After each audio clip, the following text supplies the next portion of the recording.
Growing up in Maple Grove Estates, I never quite felt like I belonged. The massive houses, perfectly manicured lawns, and luxury cars in every driveway seemed to mock our modest living situation. I'm Emma Mitchell, and my story begins with a barbecue that changed everything. My parents, Thomas and Linda Mitchell, moved into 156 Maple Drive when I was just 5 years old. Back then, the neighborhood was different, warmer, more welcoming. But as property values skyrocketed and wealthy families moved in, the spirit of community slowly eroded into something cold and exclusive. Our house stood out like a sore thumb. While others renovated and expanded, we maintained our simple two-story home the best we could. Dad worked as a high school teacher, and Mom ran a small flower shop downtown. We weren't poor, but compared to our neighbors, we might as well have been living in poverty. Sarah Henderson, who lived in the mansion next door, never missed an opportunity to remind us of our place in the social hierarchy. Her husband James, CEO of a tech company, would smirk from behind his imported cigars whenever we crossed paths. They represented everything wrong with what Maple Grove had become: wealth without warmth, success without soul. The annual neighborhood barbecue had always been a tradition, dating back decades. This year, it was the Hendersons' turn to host. Mom didn't want to go, but Dad insisted we maintain appearances. "We have as much right to be here as anyone else," he'd said, straightening his collar in the mirror. If only he knew how right he was. That afternoon, I helped Mom prepare her famous potato salad. "Maybe this year will be different," she said, but her voice lacked conviction. I nodded, not believing it either. As we walked next door, carrying our contribution to the potluck, I couldn't shake the feeling that something significant was about to happen. The Hendersons' backyard was packed with the neighborhood alight. Women in designer sundresses clustered around the pool, while men in polo shirts discussed stock portfolios and golf handicaps. Sarah spotted us immediately, her perfectly Botox face twisting into a practiced smile. "Oh, the Mitchells," she called out, loud enough for everyone to hear. "How nice of you to join us. Linda, dear, you can put that." She gestured vaguely at Mom's potato salad. "Over there with the other dishes." I watched Mom's face flush as she placed her carefully prepared dish among the catered spreads. Dad squeezed her hand, but I could see the hurt in his eyes. We found seats at an empty table near the edge of the party. The only empty table, I realized with a sinking feeling. As the afternoon wore on, the subtle jabs became more frequent and less subtle. Sarah's voice carried across the yard as she discussed property values with her equally wealthy friends. "It's just that some properties really bring down the neighborhood's appeal," she said, looking pointedly at our house. "Don't you agree, James?" James Henderson lowered his crystal tumbler of scotch and nodded sagely. "Absolutely, darling. We've discussed this with the Homeowners Association. Perhaps it's time to implement some new standards." My blood boiled, but years of enduring their condescension had taught me to keep my composure. I was about to suggest to my parents that we leave when I noticed an unfamiliar figure walking up the Hendersons' driveway.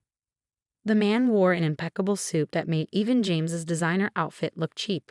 He carried a leather briefcase and moved with purpose. As he approached the gathering, conversations quieted and heads turned. "I'm looking for Emma Mitchell," he denounced, his voice clear and professional. Sarah's eyebrows shot up as I stood. "That's me," I said, trying to ignore the whispers that erupted around us. The man nodded and extended his hand. "Jonathan Pierce, from Pierce & Associates Law Firm. I represent the estate of Harold Montgomery. Might we speak privately?" The name hit me like a thunderbolt. Harold Montgomery, my grandfather, whom I'd never met. He'd had a falling out with my father decades ago, long before I was born. All I knew about him came from old photographs and whispered conversations. Sarah, unable to contain herself, sashayed over. "Now surely any business can wait until after our little gathering," she said, placing herself between me and Mr. Pierce. We wouldn't want to disrupt the party. Mr. Pierce's expression remained neutral, but his eyes hardened slightly. "I'm afraid this matter is rather urgent, Mrs. Henderson. Or should I say, tenant?" The word hung in the air like smoke. Sarah's perfect smile faltered. "I beg your pardon. Perhaps we should all sit down," Mr. Pierce suggested, opening his briefcase. "This concerns the entire neighborhood, actually." The next few minutes felt surreal as Mr. Pierce explained that my grandfather, Harold Montgomery had been the actual owner of all of Maple Grove Estates. He purchased the land decades ago but chose to live elsewhere, allowing a management company to handle the properties. The Hendersons, like everyone else, had been renting from him all these years through a complex network of shell companies. Your grandfather passed away last month, Mr. Pierce continued, addressing me directly. In his will, he left the entire estate, including all of Maple Grove, to you, Miss Mitchell. The silence that followed was deafening. Sarah's face had gone pale, her manicured hand clutching James's arm so tightly her knuckles turned white. Around us, our neighbors stared in shocked disbelief. That's impossible, James sputtered, finally finding his voice. We own this house. We have the deed. You have a carefully crafted lease agreement, Mr. Pierce corrected, producing a stack of documents. Your monthly property taxes have actually been rent payments. Mr. Montgomery was quite brilliant in how he structured everything. I sat there, struggling to process what I was hearing. The house I'd grown up in, the neighborhood that had made me feel so inferior, it had all belonged to my grandfather. And now, somehow, it all belonged to me. There must be some mistake, Sarah said, her voice rising. We've lived here for 15 years. We've invested hundreds of thousands in renovations, all of which were approved through the management company as per your lease agreement, Mr. Pierce replied calmly. Miss Mitchell now has full discretion over all properties in Maple Grove Estates. I looked at my parents, who appeared equally stunned. Dad's face showed a mix of emotions: shock, confusion, and something else. Pride? Regret? I couldn't quite tell. If you'll excuse us, Mr. Pierce said, standing, Miss Mitchell, and I have some paperwork to discuss. Shall we use your study, Mrs. Henderson? After all, it is Miss Mitchell's property now. As I followed Mr. Pierce into the house, I heard the party dissolving into chaos behind me. Sarah's voice rose above the others, demanding answers, making threats about lawyers and lawsuits. But for the first time in my life, her words had no power over me. Inside the Hendersons' study, Mr. Pierce laid out the full scope of my inheritance. The neighborhood was just the beginning. There were other properties, investments, and accounts I needed to know about. But my mind kept returning to one detail. Did he know? I asked suddenly. My grandfather, did he know how they treated us? Mr. Pierce's expression softened slightly. Mr. Montgomery had eyes and ears everywhere, Miss Mitchell. He watched you grow up from afar, saw how you and your parents handled adversity with grace. In his final years, he spoke often of how proud he was of the family you'd become. Tears welled up in my eyes as I thought of the grandfather I'd never known, watching over us all these years. Outside, I could hear the party completely falling apart as neighbors rushed to their phones, presumably to call their lawyers. What happens now? I asked, wiping my eyes. That, Miss Mitchell, is entirely up to you. The properties, the leases, the future of Maple Grove, it's all in your hands. I nodded, a plan already forming in my mind. The Hendersons had spent years making us feel small, but now the tables had turned. The real question was, what kind of landlord did I want to be? The next morning, I woke up to chaos. News of my inheritance had spread through Maple Grove like wildfire. My phone was flooded with messages, some congratulatory, others panicked, and many from neighbors suddenly wanting to reconnect.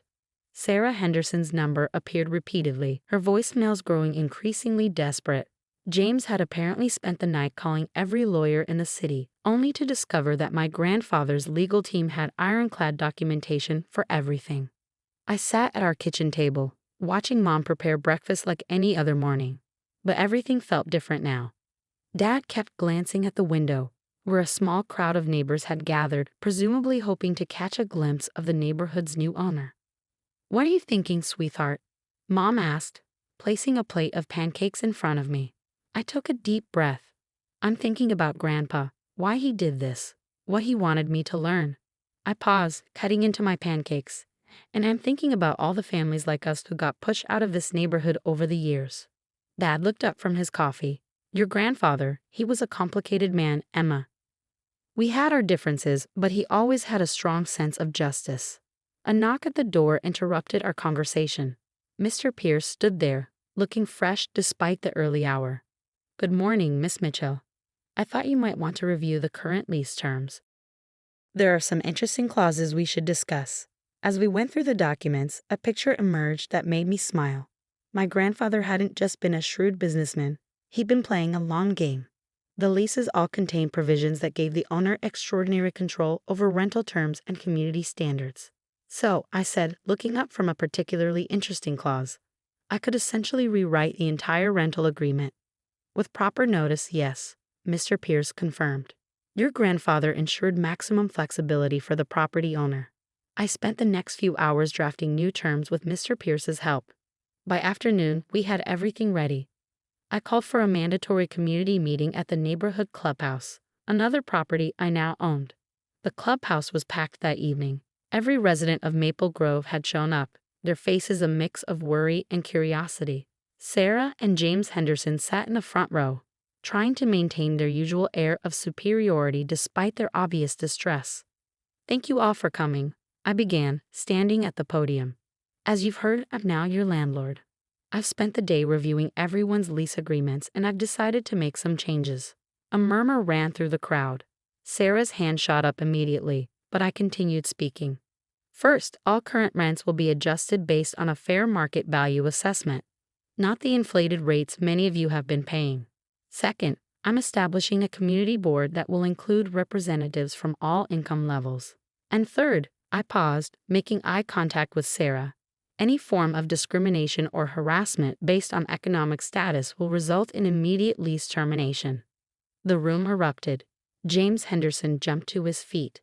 This is outrageous. You can't just change everything overnight. We have rights. Actually, Mr. Henderson, Mr. Pierce interjected smoothly. According to your lease agreement, she can. Would you like to review the terms you signed 15 years ago? As James sputtered, I continued. I'm not interested in revenge. What I want is to restore this neighborhood to what it was meant to be, a community where people of different backgrounds can live together with respect. I pulled out another document, which brings me to the Hendersons. Sarah, James, I've reviewed the numerous complaints against you from other residents. The hostile environment you've created, the discriminatory comments, the attempts to force out families who don't meet your standards, it all violates your lease terms. Sarah's face had gone from red to white. You wouldn't dare. I'm exercising my right to terminate your lease, effective immediately. You have 30 days to vacate the property. The silence that followed was broken by a small sound. Someone was clapping. Then another person joined in, and another. Soon half the room was applauding. I saw relief on faces I recognized from years of shared subtle humiliations at the Hendersons' hands. This isn't over, James threatened, standing to leave. Our lawyers will. Your lawyers will find that everything is perfectly legal, Mr. Pierce interrupted. Miss Mitchell, should I show them the documentation your grandfather kept of their lease violations over the years? The Hendersons stormed out, but I wasn't done. One more thing, I announced to the remaining residents. I'm establishing a scholarship fund for local students and a community improvement program. The focus will be on making Maple Grove accessible to families of all income levels while maintaining the quality of life for everyone. Over the next few months, Maple Grove transformed. The Hendersons moved out, their mansion converted into a community center with after-school programs. Other wealthy residents who couldn't accept the changes followed, making room for new families who brought fresh energy to the neighborhood. We kept our modest house exactly as it was, though Mom finally got the garden she'd always wanted. Dad retired from teaching but volunteered at the community center, mentoring kids who reminded him of his younger self. One evening, as I sat on our porch watching children play on lawns that had once been off-limits, I found an old photograph in my grandfather's papers. It showed him standing in front of Maple Grove decades ago, when it was just empty land. On the back, he'd written, "Build something that matters." Sarah Henderson still lives in the city. Sometimes I see her at the grocery store, driving a much more modest car these days. She always looks away quickly, but I notice she no longer carries herself with that same arrogant pride. Last week, I received a letter from a young girl who recently moved into the neighborhood with her single mother. "Thank you," she wrote, "for making a place where we don't have to feel ashamed." I keep that letter on my desk, next to my grandfather's photo. He built something that mattered, all right, not just properties and investments, but a legacy of justice. And now it was my turn to carry it forward. The wealth he left me wasn't just in real estate and bank accounts. It was in the lesson he taught me through this inheritance. True richness isn't measured by the size of your house or the car you drive. but by the community you build and the lives you touch. As I watch Maple Grove flourish, growing more diverse and vibrant with each passing day, I think about how sometimes the greatest revenge isn't in making others suffer, but in creating something beautiful from the ashes of their cruelty. And in the end, that's worth more than all the mansions in the world.